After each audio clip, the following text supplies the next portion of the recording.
D'accord, on arrive. Il y a Nielsen qui nous appelle en salle de réunion.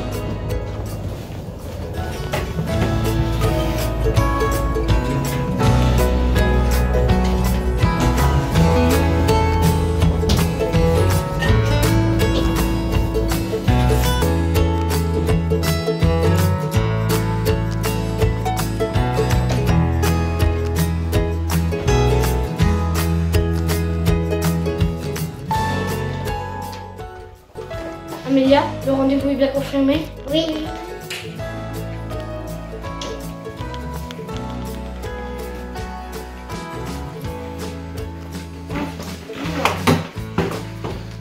Tout votre matériel est prêt? Oui. Ok. Il y a un petit changement de programme. Louis, Camille et Hassan ne sont pas là. Donc ça va être moi et Louis qui vont faire l'interview. On y va dans 5 minutes. Vous avez 5 minutes. Viens, Louis.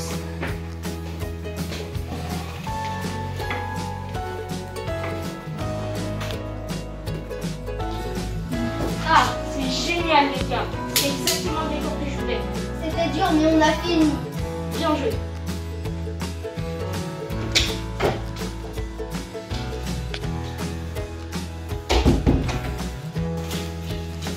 T'as faim? Ouais. Et si on allait se faire un McDo? Ouais.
Bonjour, on a un rendez-vous avec monsieur le maire.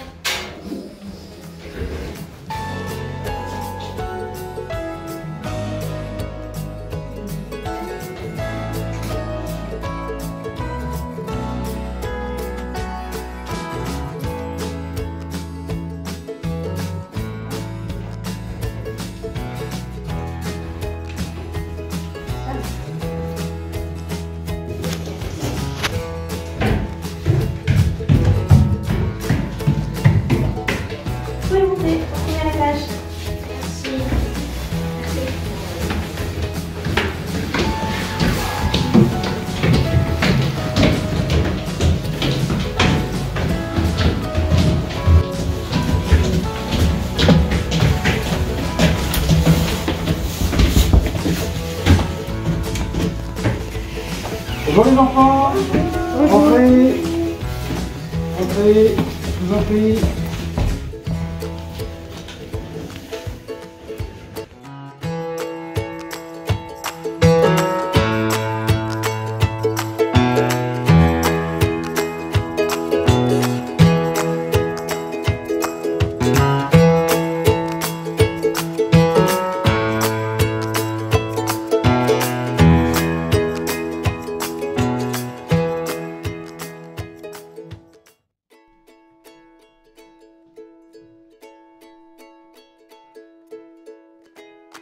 Bonjour, Nielsen, des Kids Reporters. Pouvez-vous vous présenter? Oui, bien sûr, bonjour, je suis Silvio Biello, maire de Montsou depuis le mois de mai 2020. Je suis en fonction, suite à l'épidémie du Covid-19, la prise de fonction a été un peu retardée.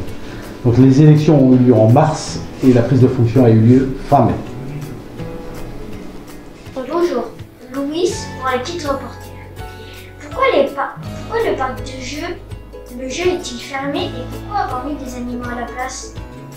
Alors le problème de cet emplacement, on avait un parc public avec des jeux pour les enfants qui avait été aménagé en 2012, je crois 2010-2012.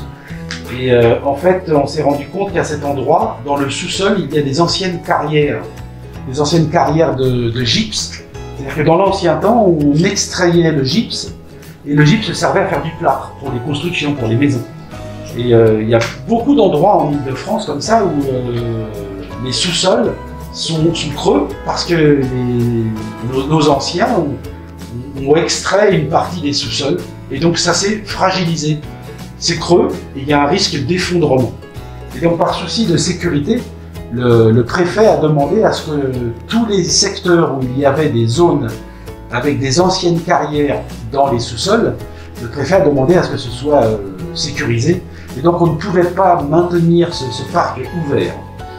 Alors pourquoi il y a des animaux? Simplement parce que ça nous semblait à mon prédécesseur, c'est mon prédécesseur qui a pris cette décision, puisque cet emplacement était fermé au public, pourquoi ne pas y mettre des animaux pour au moins quand les personnes passent, eh bien, puissent voir les animaux, montrer les animaux aux enfants. Il y a des moutons, il y a des poules, voilà.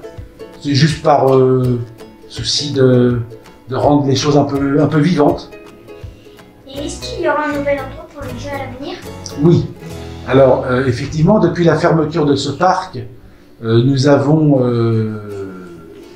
une forte demande de la population qui aimerait qu'on trouve un autre emplacement pour remplacer ce parc.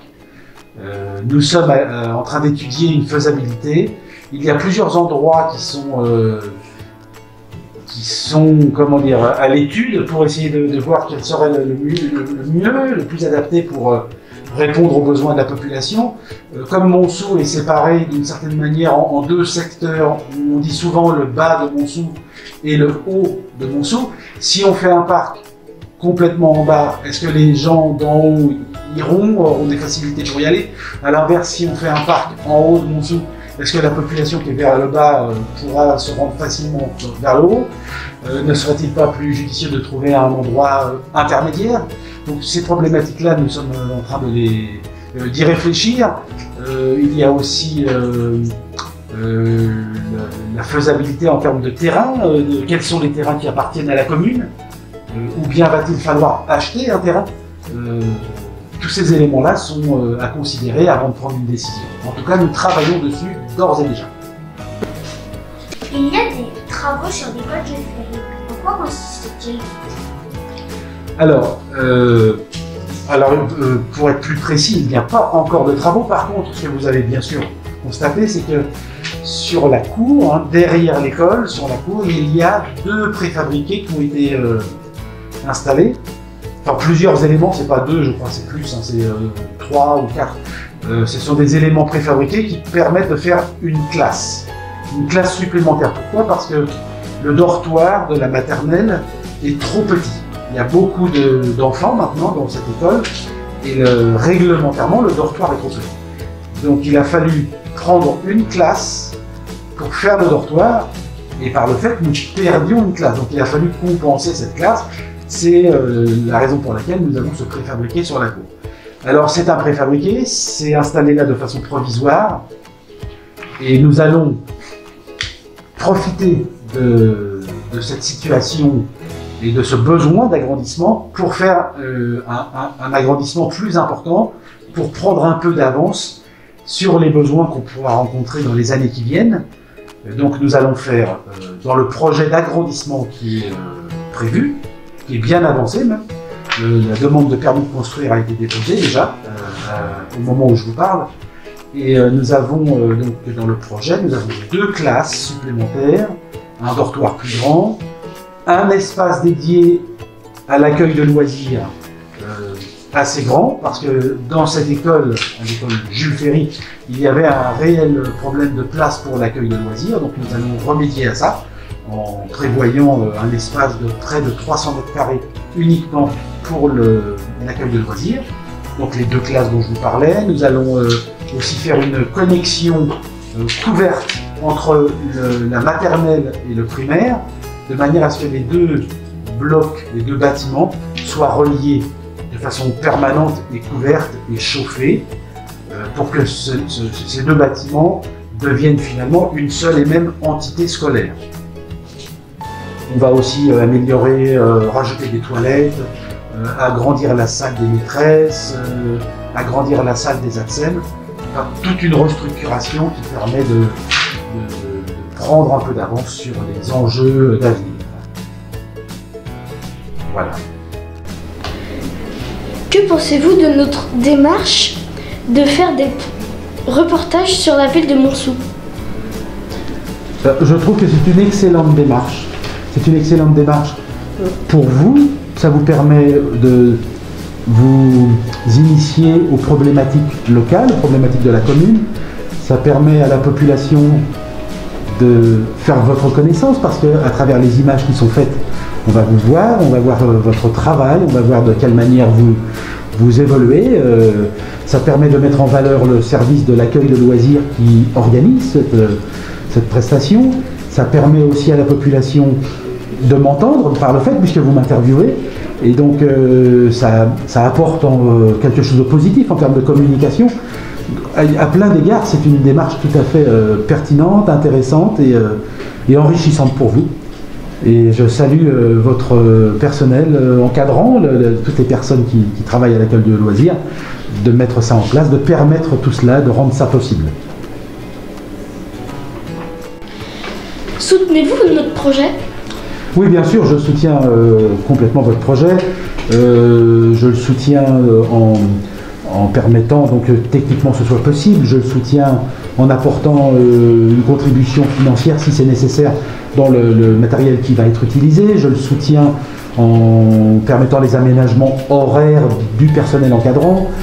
À tous les niveaux, bien sûr, je suis totalement partie prenante et j'adhère à cette démarche entièrement. Merci. Un petit mot sur le marché qui connaît un fort succès. Oui, alors le marché à Montsou a toujours connu quelques difficultés pour exister de façon dynamique.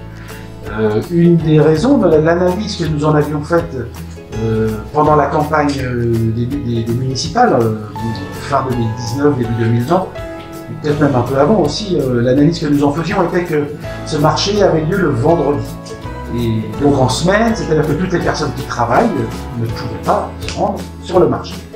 Donc l'idée était de déplacer le marché, ou de le déplacer ou de rajouter un jour, en tout cas qu'il ait lieu le week-end, ou le samedi ou le dimanche.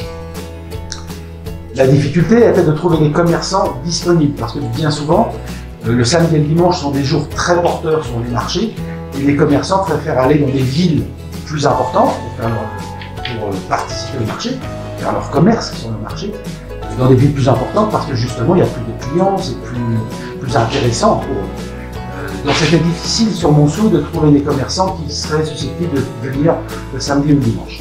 Et donc nous avons fait un gros travail de fond, ça a été assez long. Nous avons fait un travail de fond qui s'est étalé sur des mois pour trouver des commerçants intéressés. Nous avons réussi à fédérer 6 ou 7 commerçants qui sont prêts à venir maintenant, enfin qui viennent maintenant régulièrement. Nous avons fait la publicité nécessaire, la communication nécessaire pour faire connaître notre démarche. Et du coup, effectivement, le marché le dimanche rencontre un franc succès. Mais nous n'allons pas en rester là parce que nous cherchons d'autres commerçants pour l'étendre encore, le dynamiser encore. Nous faisons de la communication de la même manière que nous l'avons fait pour le lancer. Nous allons continuer pour l'entretenir. En ce qui concerne les colonies de vacances, qu'en est-il? Alors concernant les colonies de vacances, nous avons toujours soutenu cette démarche et nous l'avons soutenue même financièrement. Mon prédécesseur, bien sûr, avant moi. Hélas, avec l'épidémie, ça a tout compliqué. Les centres sont fermés, les centres ne peuvent pas accueillir les enfants. Par conséquent, nous devons réfléchir à des alternatives, proposer autre chose.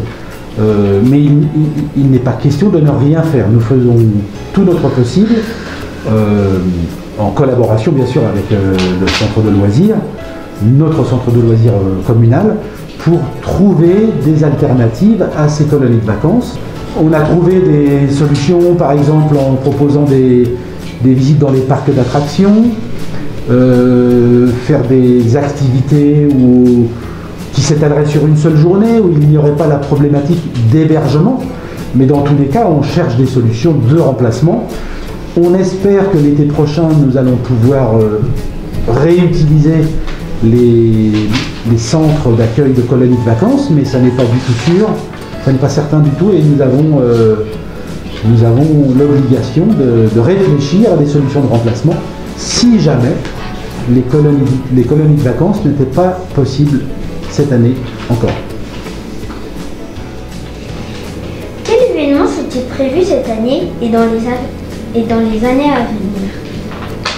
Alors comme vous avez pu le constater, en termes d'événements, il a fallu quasiment tout annuler. Nous avons pu maintenir, si mes souvenirs sont bons, nous avons pu maintenir début septembre le forum des associations.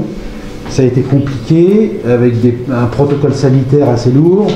Dans les semaines qui ont suivi, il y a eu un confinement qui nous a contraints à annuler par exemple les jam sessions, les rencontres musicales que nous voulions organiser tous les mois. C'était prévu dans notre campagne, dans nos promesses de campagne, nous avions proposé d'étendre les animations musicales jam session de façon mensuelle, et on n'a pas pu réaliser cela, et encore maintenant nous ne pouvons pas le faire. Donc c'est très difficile en ce moment de pouvoir dire ce qu'on va pouvoir faire et ne pas faire en termes d'événements, puisque le protocole sanitaire nous contraint, nous interdit. Maintenant, habituellement, fin juin, il y a les fêtes communales. Est-ce que nous allons pouvoir les maintenir? Nous ne savons pas. Nous travaillons, nous faisons comme si on allait les organiser. Nous prenons les dispositions et puis nous verrons début juin si le protocole sanitaire nous permet de maintenir les festivités ou au contraire si nous serons obligés de les annuler. En tout cas, nous espérons vivement pouvoir le plus tôt possible reconduire toutes ces animations qui nous sont chères, qui permettent à la population de se retrouver, de créer du lien social. C'est très important de se retrouver tous ensemble, surtout avec la crise sanitaire que nous traversons. Il est grand temps de pouvoir se réunir et de passer de bons moments ensemble. Donc le plus tôt possible sera le mieux. Nous avons les jam sessions, nous avons des spectacles des associations, des spectacles des écoles, des spectacles d'écoles de danse par exemple. Nous avons l'école de musique qui est en grande difficulté, qui ne peut pas évoluer pour le moment, qui pourrait faire quelques concerts. Nous avons des animations en salle polyvalente, des concerts. Nous voulions mettre en place des séances de cinéma, nous ne pouvons pas le faire.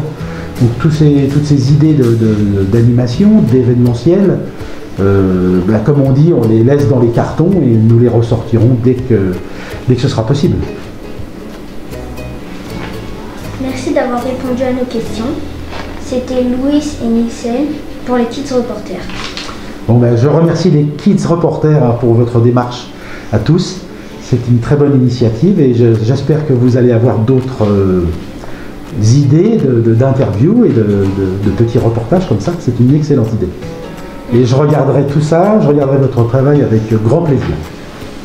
Merci beaucoup. Je vous remercie. Merci.